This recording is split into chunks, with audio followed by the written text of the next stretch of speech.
रसानां छन्दसामपि मंगलानां च कर्तारौ वंदे वाणी विनायकौ। भारतवर्ष के लिए तो हर दिन मातृदिन होता है। हम लोग मातृदेवो भव पितृदेवो भव, इसी से हमारे सारे धर्म कार्यों का आरंभ करते हैं और इसलिए मातृदिन हमारे लिए कोई विशेषता नहीं, किंतु फिर भी प्रचलित वातावरण में आज का दिन मातृदिन माना जाता है। मदर्स डे कहते हैं। तो मां को प्रणाम करने के लिए तो कोई भी दिन श्रेष्ठ ही है। संसार की समस्त माताओं को और इस संसार को प्रकट करने वाले उस जगन माता को और हम सब की भारी प्यारी भारत माता को प्रणाम करते हुए मैं अपने विषय की ओर चलता हूं। परम श्रद्धेय स्वामी शरणानंद जी महाराज की वाणी का आश्रय लेकर के हम लोग जीवन प्रबंधन का कुछ विचार कर रहे हैं। इसके अंतर्गत कल हमने देखा था कि हमारा आहार होना कैसे चाहिए और वो किस ढंग से ग्रहण करना चाहिए, उसमें संयम का कितना महत्व है। जिस प्रकार भगवद गीता ने भी, उसी प्रकार स्वामी जी ने भी जैसे आहार को महत्व दिया वैसे ही विहार को दिया है। भगवान गीता जी में कहते हैं, युक्ताहार विहारस्य युक्त चेष्टस्य कर्मसु युक्त स्वप्नावबोधस्य योगो भवति दुःखः। मनुष्य के जीवन में योगाभ्यास तब आनंदप्रद होता है जब उसका आहार विहार युक्त होता है। युक्त यानी योग्य। आहार का विचार हम लोगों ने कर लिया। विहार का अर्थ है हमारा चलना फिरना, घूमना, व्यायाम करना, शारीरिक हलचल को विहार कहते हैं। और हमारी परंपरा में इस शारीरिक श्रम को बड़ा महत्व दिया गया। आजकल के वातावरण में अनेक बार ऐसे देखा जाता है कि लोग शरीर से श्रम करने में कतराते हैं। उनको ऐसे लगता है कि अपने देह से श्रम करना यह कदाचित अपनी प्रतिष्ठा के लिए बाधक होगा। हम लोगों के भीतर ये विलासिता की भावनाएं कैसे आई, इसका विचार तो अभी दूर रखें, लेकिन इस प्रकार की भावना हमारे मन के भीतर रहना यह अत्यंत गलत बात है। हम अपने शरीर के द्वारा किए जाने वाले परिश्रम की महत्ता को पहचानें और अपने शरीर को सर्वदा सक्रिय रखने का प्रयास करें। शरीर श्रमी होना चाहिए। शरीर श्रम यह हमारे जीवन मूल्यों में एक जीवन मूल्य है और इसीलिए हमारे देह के द्वारा निश्चित रूप से किसी न किसी प्रकार का कर्म रोज होते ही रहना चाहिए। हम पड़े रहेंगे, निष्क्रिय पड़े रहेंगे, आलस्य में पड़े रहेंगे और अपने को उससे बड़ा मानेंगे, यह तो हमारे लिए दुर्भाग्य का लक्षण है। मनुष्य का जीवन सुंदर होना चाहिए। प्रभु ने हमें शरीर दिया, प्रभु ने हमें वाणी दी, प्रभु ने हमें मन दिया और बुद्धि दी। हमारा कर्तव्य है कि हम शरीर को भी सुंदर रखें, मन को भी सुंदर रखें, बुद्धि को भी सुंदर रखें और वाणी को भी सुंदर रखें। इनको अधिकाधिक सुंदर बनाते जाए। इस शरीर की सुंदरता है किसमें? इस शरीर की सुंदरता उसके स्वाधीनता में निहित है और जो परिश्रम नहीं करेगा वह अपने शरीर से कभी स्वाधीन नहीं रह पाएगा। और इसलिए हमारे देह की परिश्रमशीलता हमें सर्वदा बनाए रखनी चाहिए। हाँ, अब एक बात तो है, आप लोग कहेंगे कि लोग जिम में जाते हैं, व्यायामशाला में योगासन भी करते हैं, प्राणायाम भी करते हैं। बंधुओं, ये सारी बात तो ठीक है, ऐसा करना भी चाहिए। हमारे धर्मशास्त्र ने भी ये कहा, भगवान बुद्ध भी सम्यक व्यायाम को अपनी उपदेश सरणी में बड़ा महत्व देते हैं। बहुत अधिक नहीं, बहुत कम नहीं, लेकिन सम्यक योग्य उतना व्यायाम भी देह का होना चाहिए। ये सब तो ठीक है, लेकिन एक बात हम लोग सोचते हैं क्या कि ये व्यायाम, ये योगाभ्यास, ये प्राणायाम आदि हम लोग आज कर रहे हैं स्वास्थ्य को प्राप्त करने के लिए। हमारी 2 पीढ़ी के पूर्व के जो पूर्वज थे, वे इन सब बातों में कहीं ज्यादा सक्रिय दिखे नहीं, किंतु फिर भी उनका स्वास्थ्य हम लोगों की अपेक्षा बहुत अच्छा था। क्यों था?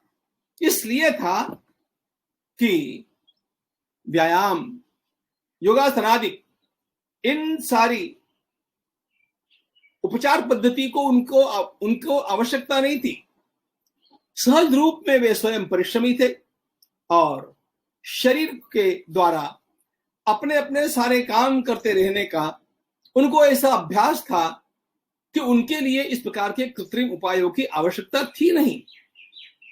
हम लोग भी यदि अपने जीवन में इस बात को अपनाते हैं तो अपने आप हमारा जीवन अधिक सुंदरता की ओर, स्वाधीनता की ओर बढ़ेगा। स्वस्थ रहेगा शरीर। शरीर का स्वास्थ्य उसकी सक्रियता पर निर्भर करता है और मन का स्वास्थ्य उसकी निश्चलता पर निर्भर करता है। और इसलिए हम लोगों को अपने शरीर से रोज कुछ न कुछ काम करते रहना चाहिए। इस बात को हमारा नियम बना लेना चाहिए।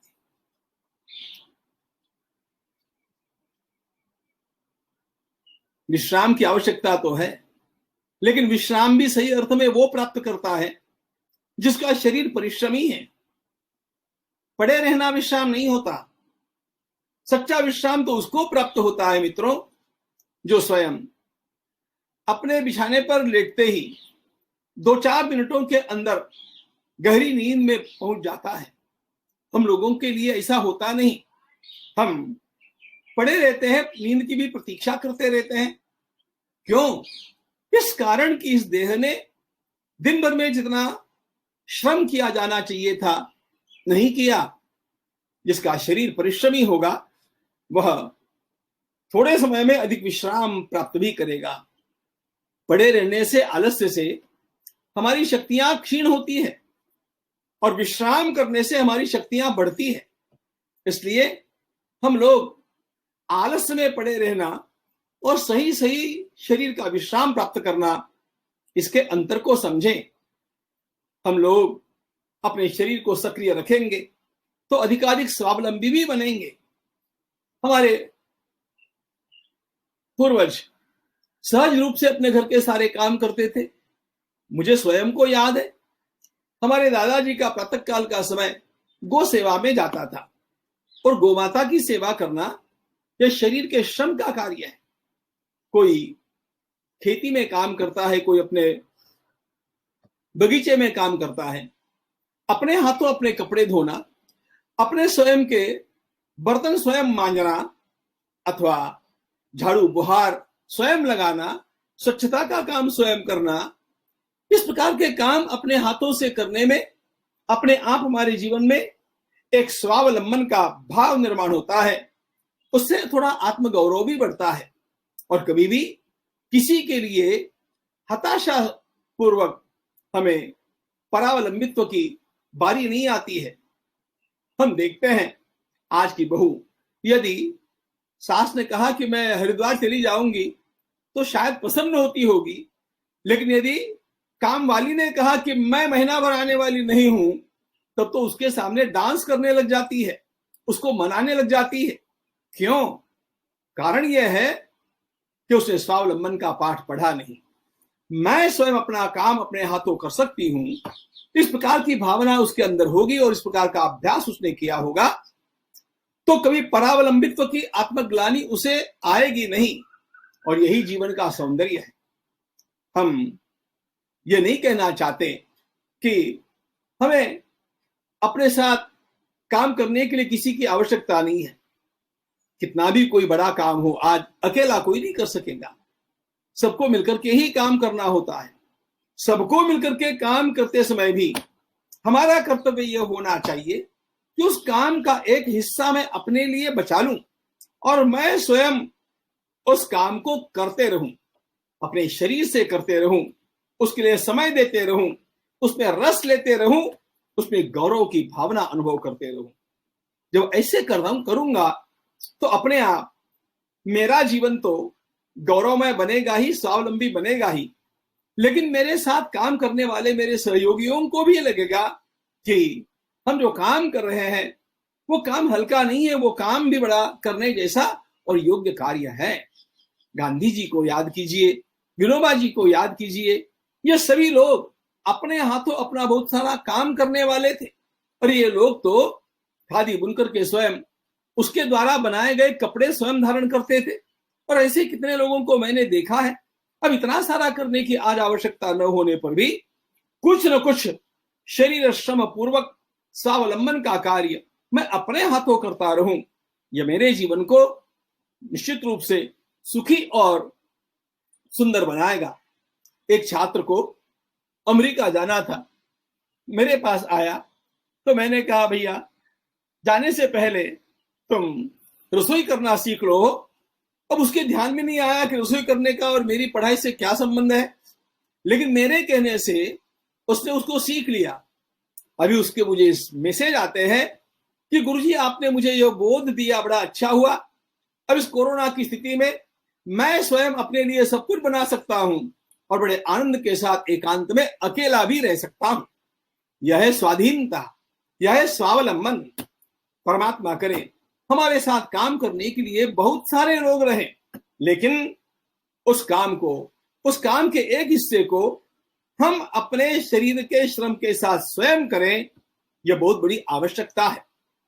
छत्रपति शिवाजी महाराज और मुगलों के बादशाहों में अंतर यही होता था, बादशाह कभी रणांगण पर जाते नहीं थे। छत्रपति शिवाजी महाराज मुट्ठी भर सैनिकों के साथ स्वयं निकल पड़ते थे और इसलिए जो जोश शिवाजी महाराज के सैनिकों में होता था वो कभी मुगलों के सैनिकों में नहीं होता था, क्योंकि वे तो पेड सर्वेंट थे, वेतन के लिए काम करने वाले थे। और ये मुगल और ये हमारे मावले, ये हमारे शिवाजी महाराज के सैनिक, उनको लगता था कि एक राष्ट्र के कार्य के लिए, सेवा करने के लिए हम चले हैं, हर हर महादेव करके चलते थे और काम को फतेह करके आते थे। ये सारा गौरव का भाव उनके भीतर इसलिए निर्माण होता था कि उनका नेता शिवबा स्वयं उनके साथ होता था। काम का एक हिस्सा मुझे स्वयं करना चाहिए और यह निरंतर करते रहना चाहिए। यदि आपका शरीर सक्रिय रहेगा तो बुढ़ापे में भी आप सुख पाएंगे, और शरीर निष्क्रिय बन जाएगा तो जवानी के पश्चात कुछ ही दिनों में आप एक हतबलता अनुभव करने लग जाएंगे। इसलिए यदि जीवन को सुंदर बनाना है तो शरीर को परिश्रम की आदत और स्वावलंबन का अभ्यास ये निरंतर रखने चाहिए, उसी में ढलना चाहिए। हम सब लोग इस प्रकार का चिंतन करते हुए हमारे शरीर को परिश्रमी बनावे, स्वावलंबी रहने का प्रयास करें, उसमें गौरव का अनुभव करें। यदि ऐसा करेंगे तो अपने आप हमारे अगली पीढ़ी के बालकों में भी ये संस्कार आएंगे और एक सुंदर परिवार और सुंदर समाज का निर्माण हम कर सकेंगे। धन्यवाद।